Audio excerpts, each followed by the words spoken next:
3, 2, 1. Life has to be more than about solving problems. There have to be things that make you proud to be a member of humanity. The Apollo program is certainly an example of that. I don't think anyone would say that was a bad idea. Only a handful of people went to the moon. We need more of those things. Or at least we need some of those things. If someone's in a completely different industry and in a completely different walk of life, it's still something that's going to make you feel good about the world. That's another reason why I think we should try to do these great things. The space race, once a competition between rival countries, has become a battle of the billionaires. The most prominent names are Elon Musk, who seeks to colonize Mars with his SpaceX venture, and Jeff Bezos, who envisions a future with his rocket manufacturer Blue Origin, where millions of humans are both living and working in space. So the United States has been uncompetitive in the international launch market for a long time. Russia has actually been the leader in that regard, followed by Europe, and then to a lesser degree India and China, although China is obviously growing rapidly. Except in the last few years where the United States has done the best, and that's due entirely to SpaceX. Elon Musk is a man who needs no introduction. As the founder of SpaceX, he sold his former company PayPal in 2002 to make way for a visionary new company in the booming space industry. Since then, he has developed the Dragon spacecraft, which was the first private spacecraft to carry astronauts and dock at the International Space Station. On the other hand, Blue Origin has yet to launch a rocket into orbit, let alone with humans on board. Its rocket, called the New Glenn, is being prepared and the company is aiming to launch in 2021. I have been interested in rockets, space travel, propulsion since I was a 5-year-old boy. And I have spent a tremendous amount of time thinking about it. So it's not like I really have a choice to follow this passion. It has captured me. I think it's very important that we go out into space as a civilization. The ultimate goal for Elon Musk is to enable the colonization of Mars and become multiplanetary species, because he believes humans are at risk of becoming extinct in the hands of artificial intelligence or other potential planetary catastrophes. If you look at things over a broad span of time, the things that are less important kind of fall away. And if you look at things from the broadest possible span of time as it relates to life itself, the evolution of life has been, primitive life I think started around 3.5 to 3.8 billion years ago. What are the important steps in the evolution of life? And obviously there was the advent of single-celled life, there was differentiation to plants and animals, there was mammals, consciousness, and I would argue also on that scale should fit life becoming multiplanetary. And in fact, I think consciousness, it's the next step actually, because you really kind of need consciousness to design vehicles that can transport life over hundreds of millions of miles of irradiated space to an environment that they did not evolve to exist in. Jeff Bezos, however, has slightly different motivations for going to space. The Amazon founder wants to create large flowing settlements in space, holding 1 million people or more that can support animals and plants, as well as creating gigantic parks for space tourism.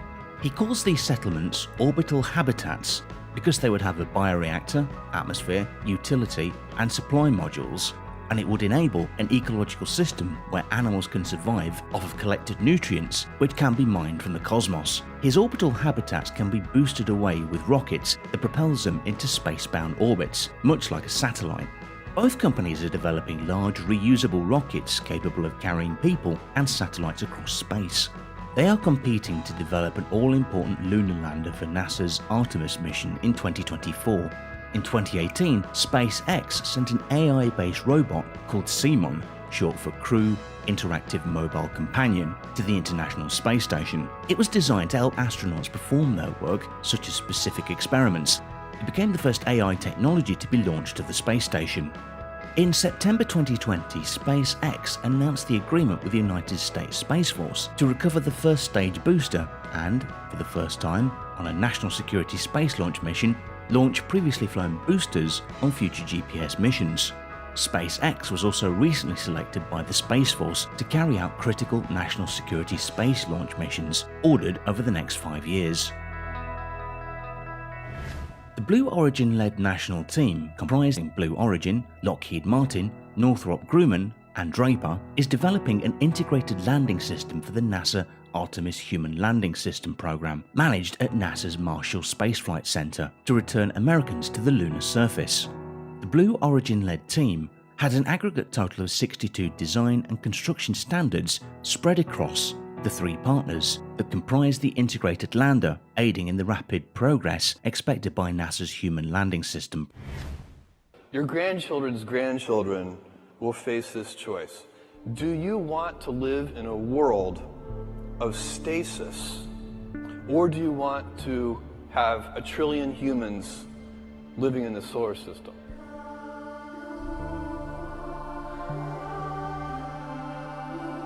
Once you go out into space, you have, for practical purposes, once again, unlimited resources. And the solar system can easily support 1 trillion humans. If you had 1 trillion humans, then you'd have 1,000 Mozarts and 1,000 Einsteins and so on and so on. That would be a dynamic, incredible civilization in which you would want your grandchildren's grandchildren to live in.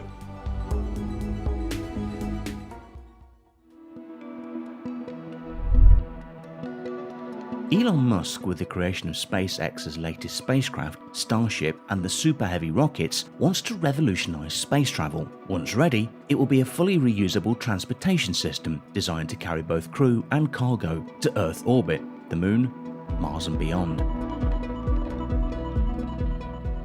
Starship, according to Elon, will be the world's most powerful launch vehicle ever developed, with the ability to carry in excess of 100 metric tons to Earth orbit.